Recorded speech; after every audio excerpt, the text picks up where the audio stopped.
What is going on, people, and welcome back to the channel. In this video I finally got through my Foxwell diagnostic systems. Now if you're wondering what this is and why I've got this, so this is a special diagnostic system in terms of it will read the Aston Martin. Other diagnostic systems might read it, but not all that well. I did inquire to Aston Martin as to if I could get the genuine diagnostic systems, or diagnostics systems, sorry, because I had VAGCOM on a previous, with the previous car, so my Volkswagen had a VAGCOM, if you're familiar with that. It's a very useful tool to have, and you can get like a light version almost. So it's much cheaper, easier for the consumer to purchase and use. Now, I spoke to Aston Martin about getting their diagnostic systems. They wanted £50,000, believe it or not, for the full diagnostic system. I asked if they did like a light. I explained like the VCDS light, what I had before, and they came back and said yes, we do a light version. It comes in laptop form rather than computer form, and that is just £20,000. That is pretty mental. The right to repair is almost removed in that aspect. Like, that's totally unaffordable for most people, and I feel like if you could afford that, then you're probably not that bothered about paying the bills for Aston Martin to just do it anyway.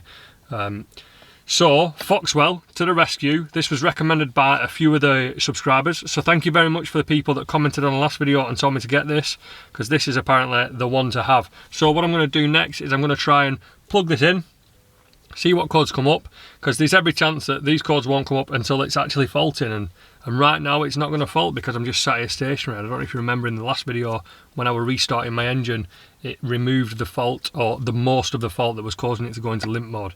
But hopefully this is going to tell me, and I do have a sneaking suspicion that it's going to be related to that MAF sensor. I'm doing a little bit of research on MAF sensors in my degree at the moment, and yeah, the symptoms are all too familiar, but that's good because I have a bit of subject matter to write about when I'm doing my dissertation. But let's plug this in and let's see what is going to come up on this device, and let's see how user friendly it is. I'm not going to put a link to this down below in this video because I'm not a big fan of recommending stuff after it's been through its true tests, and I'm going to do my due diligence before I recommend this to you. But I'm going to use this, and I'm going to use this to the most I can do, and I'm going to maybe make a video in the future if I do think it's good, and then I'll give you a link to it and recommend it, because there are other options out there. This is just one of the most popular ones. And for anyone that's wondering how much this cost, this only cost £160. I say only, that's quite expensive for a very basic looking diagnostics tool like this, but I am getting the software specifically for Aston Martins on this. So yeah, it is quite expensive for what it is.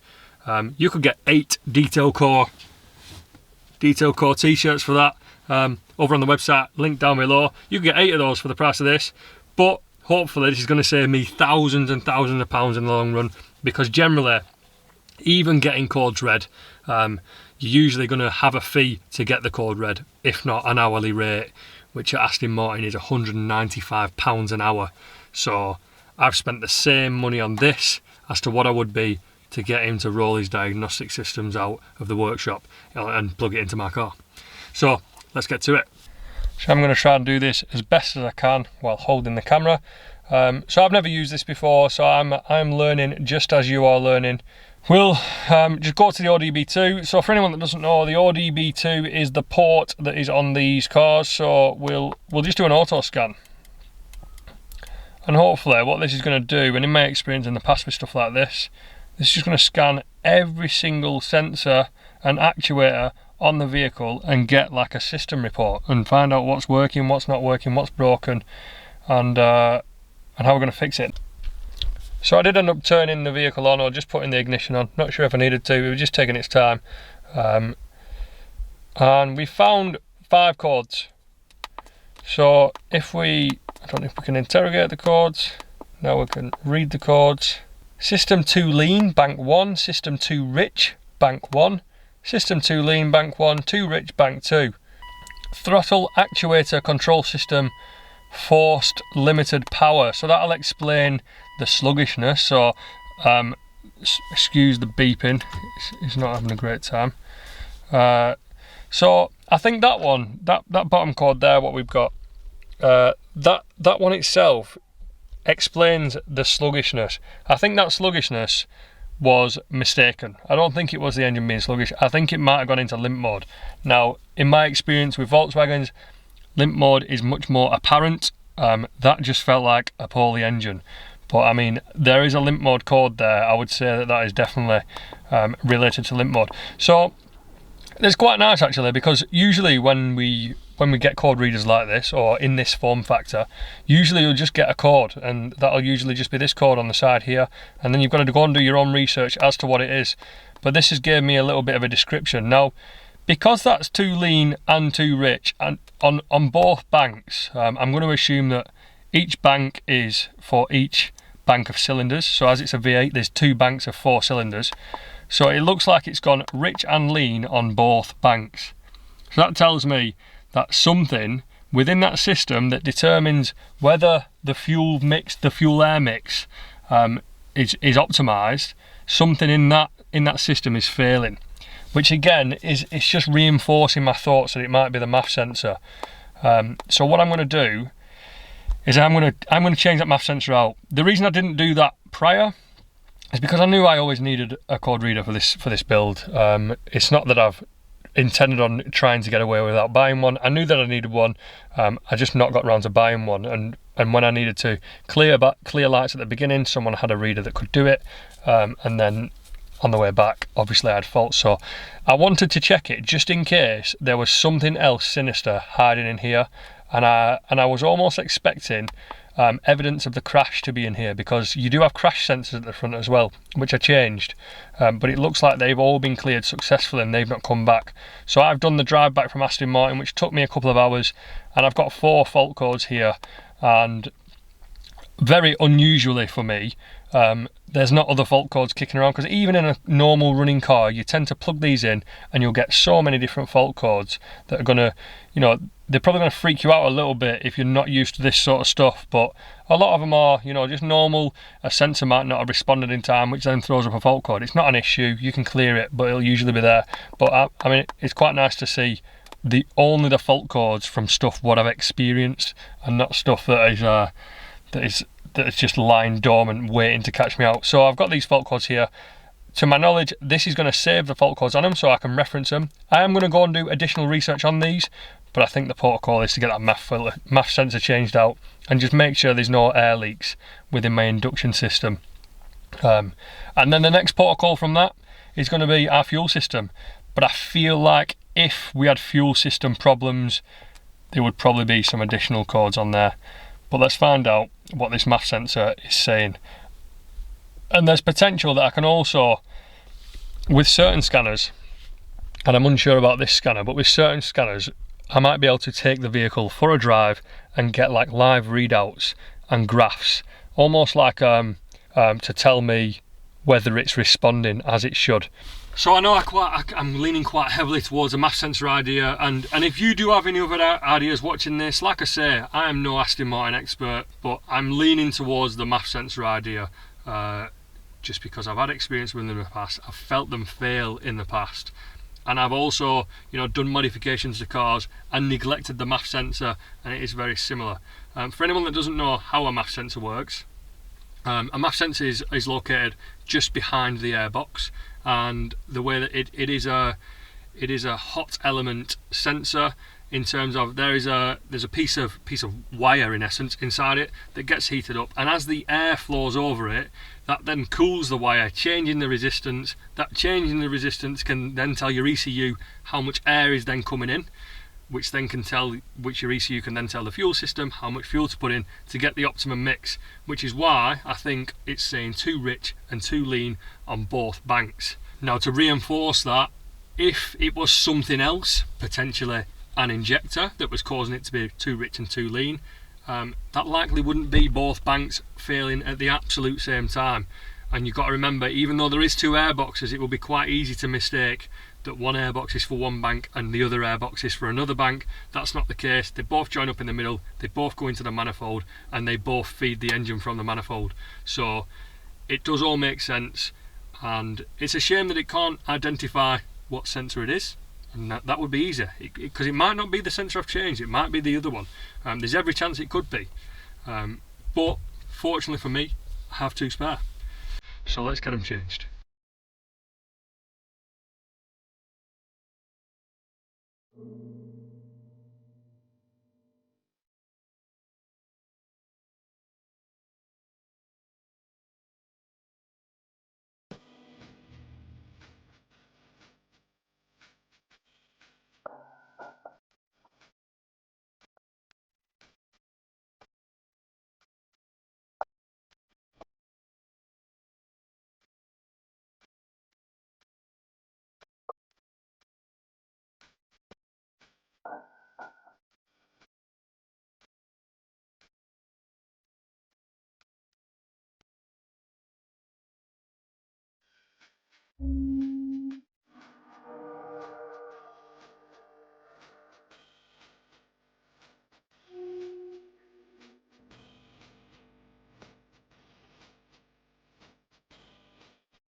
So I've replaced the MAF sensor, as you can see there, changed it out. I had a look at the old MAF sensor, there were no issues with it whatsoever, like I couldn't see any corrosion, couldn't see any damage. I've changed it anyway because I had a spare one, and the spare one was off the original car, so it's got less miles on it anyway. But then, because there were no damage, that motivated me to look more at the piping, and I don't know how I didn't see it straight away, but if you look here, that it's completely off. I don't know if I never put a bracket on that or a clamp on that. I definitely know it requires one. I didn't think it was just a push fit, so that does require a clamp, and it's not got one. So whether I put it on and it's vibrated free, I didn't put it on tight enough and it's vibrated free and come loose, or whether I just didn't put it on and it's finally popped off. You can also see there's a slight cut in the pipe itself. That's from the impact. I unfortunately didn't get this pipe as part of the breaker. It's not ideal, but that is exactly where the clamp goes. There should be no wear in that point anyway, so it shouldn't give any false readings with a MAF sensor. But it's definitely something I'm probably going to look to replace when I've got it stripped down in the future for the paint. While everything's off, I'll probably look to replace that at that time. So we can get that clamp on. I've got a new MAF sensor on. Don't think it's going to make a difference. I mean, hopefully this MAF sensor's not broken and I've just taken a good one off. But I think that is the culprit.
Now then people, the moment of truth. Obviously we're pretty content that it starts fine.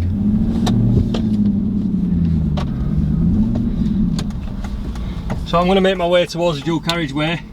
I went and got a shower and got changed because I do have a little bit of respect for this car, and I don't really want to sit in it while I've been lying on the floor. It's not very nice to it, is it? It won't treat me very nice if I don't treat it very nice. Oh yeah, and if you didn't know, it's a long sleeve. So we also do the t-shirts in long sleeve. I'll put the link to them either above or below. Oh, fuck it, I'll put them above and below. So there's a link above and a link below. They're a little bit of a snug fit though. So if you're not that big of a fan of a tight fitting t-shirt, then you might want to go one size up. But they're a lovely material. Anyway, back to the point in hand. So we're going to take this on the dual carriageway because that's where it was faulting mainly. Because when I was clearing the fault, it was staying fine until I got it on the dual carriageway. So, or until I got it to about 50 miles per hour.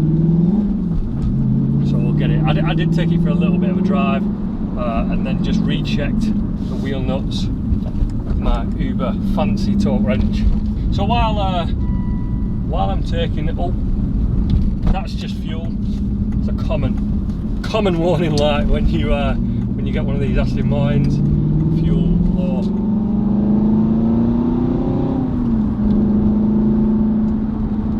So yeah, let's while I'm taking it for this test drive, let's chat about some of the comments that I received, and probably the little clickbaity title when I put on this video, because this comment came out quite a lot. So obviously I collected this car from Aston Martin after they'd done the warranty work, and I explained that was a fantastic experience from Aston Martin Chichester. Really pleasant, you know, really treat me like a value customer, even though I'm probably not going to be a value customer of theirs. You know, it was evident that I work on it myself, and I've got the car, so I don't need to buy a car from them, and I don't need to pay them for work. So I am probably the least valuable customer to them. That being said, they treat me like a value customer, and I felt like I was a value customer, which I always think is like quite nice. Anyway, that aside, a lot of the comments were, well, as you picked it up from Aston Martin and it was faulting, as soon as you picked it up, it's their fault. You should take it back, and they should pay for it all. And even like some of my good friends, when I said that to, they're like, you need to take it back, and I'm like, well, it wasn't related to what they've done. And I've seen this on forums before. Now there is an element to this, and I did get a little bit funny with Volkswagen about my DPF in the past, and they gave it me back with a DPF warning letter. And I have got a caveat for that, because I know people are thinking, if you watch that video, I'm a bit of a hypocrite right now. But the DPF does come on if you leave the car idling for too long while the tank is below a quarter. And it was below a quarter, and they left it idling. So that motivated the DPF to get blocked. It wasn't broken, it just needed clearing. But for the people that assume that my engine fault, which hopefully, I mean, it seems to be fixed now. For the people that assumed that my engine fault was related to the work that Aston Martin did, well, my first assumption is that it wasn't, because they weren't really near anything that I could assume would be related to that problem. Now, it seems a lot of people would have gone off it straight away and took it back to Aston Martin and told them why it's their fault and that they should fix it immediately. And I just don't think that is the right way to do stuff. Could have been stung with it. So yeah, the clickbait title, it was a clickbait title, but it was there because a lot of people commented saying it's Aston Martin's fault, let them deal with it. And in this instance, it just wasn't. So I've learned a valuable lesson there. I hope others have learned a valuable lesson there. Not that I'm in the business of teaching lessons, but it was a bit mental to think that Aston Martin broke my car by changing the radio and fixing a key. Granted, they had a look at my belt, but that's all they did.